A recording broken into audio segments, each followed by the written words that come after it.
you guys doing? Welcome to Country Mash. A while ago I purchased the cheapest padded roll-up shooting mat that I could possibly find on Amazon. And I'm here to share my experience.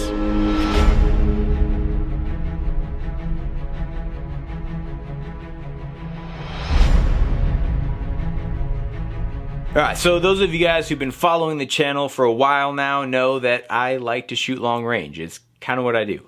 So when I was in the market for a shooting mat, I did the first thing that any normal person would do, and I went straight to Amazon. And when I was there, I figured, you know what, I might as well see if I could get the cheapest one that there is and see how it holds up. I want to see how little I could spend but still get a decent product. So I'm going to be sharing my review with you guys today. First, we're going to go over the specs and details. I'll show you guys some close-ups of the craftsmanship, or maybe lack thereof.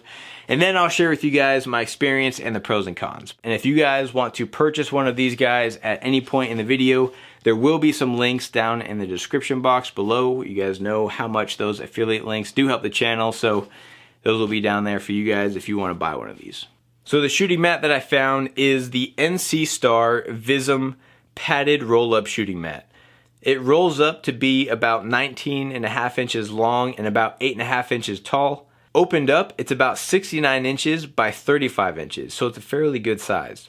The weight on this guy on my scale is around 3 pounds 12 ounces. It's made out of a tough PVC material. The padding on the inside, they claim to be about 1/3 of an inch thick, which I think is about right. There are elbow and knee panels that give you additional grip, while also protecting the mat itself from excessive wear. It has a carry handle, and it also comes with a shoulder strap that can also be used to preload your bipod. However, I seem to misplace mine somewhere, and I don't have it here to show you guys right now, but it does come with one. They do claim that it has reinforced cross-stitching in the high-stress areas, and then the best part is the price, which is $29.99 as of right now, so under $30. And I want to say that I've seen it go a little bit cheaper than that when it goes on sale. Right here, I'm going to show you guys how it opens up.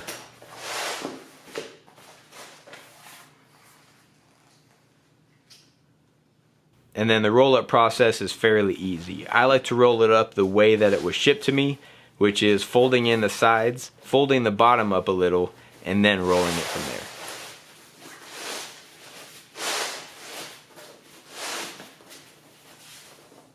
And then it uses 2 hook and loop straps to retain itself.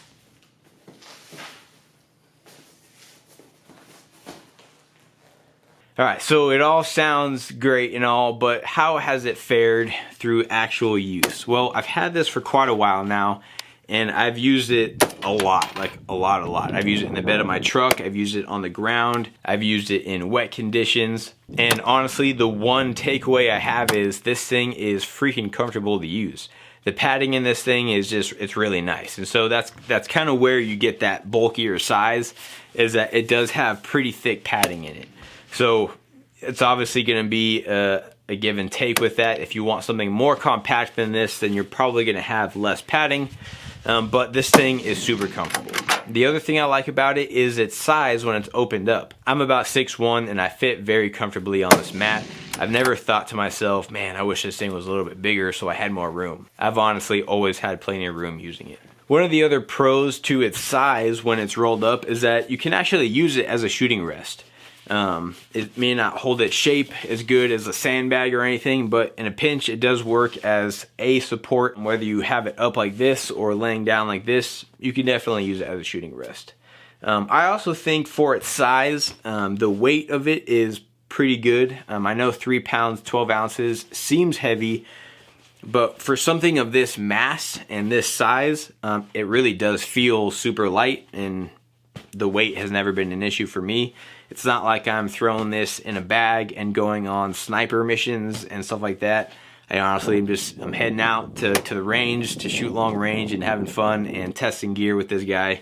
And its size has never been an issue for me. Now, as far as the cons, there really is only one con that I can really see. I mean, there's obviously some nitpicky things that I would change to make it absolutely perfect, but I typically don't like to talk about the nitpicky things because a lot of that can be subjective. But you guys will see right here that the material did get an abrasion mark and has ripped a little bit, so it's still holding together just fine. I've used it many times since it did get this rip, and it hasn't gotten any bigger. I honestly don't know where it came from or what caused it, but just one day I noticed it. I do know that out where I shoot, and if you guys are from southern Idaho, you guys know exactly what I'm talking about. We do have these gnarly stickers called goat heads.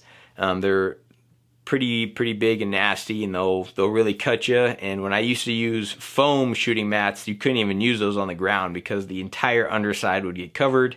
It would take you days to try to pull those out. So being able to use this out where I shoot, it may be hard to describe to you guys unless you know the area, but it is not, it's not, what's the word I'm looking for? It's rough terrain. It's not easy on gear. So I've been thoroughly impressed with this. Even though I do have this mark right here that's torn open just a little bit, I think I could probably even sew that back up just as like a little, just to make sure it doesn't get worse, or I could probably even patch it or even tape it. I haven't had any issues with any of the stitching. It doesn't seem like the strongest stitching in the world when you're looking at the actual mat itself. It just seems like a single row of just regular stitching. I don't really know terminology for stitching, but the actual straps and areas like right here, there is some box stitching on there that's seems pretty tough. I haven't had any issues with the retaining straps.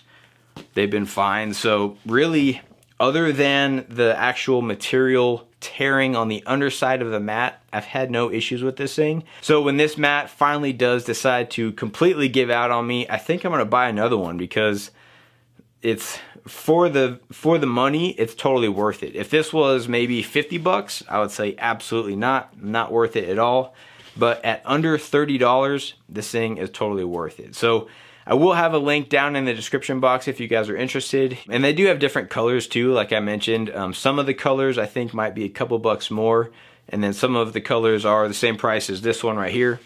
So I actually might even buy another one just to have. I've actually even brought this camping with me to put on the inside of the tent. It's just like nice extra cushion to have, and it's pretty comfortable. So I see that there can be a lot of other uses for a padded mat like this, not just for shooting, but maybe if you had to work on your truck, your tire broke down, but you're out in the middle of the desert and it's rocky road, and not rocky road ice cream, but it's a rocky, you know what I mean.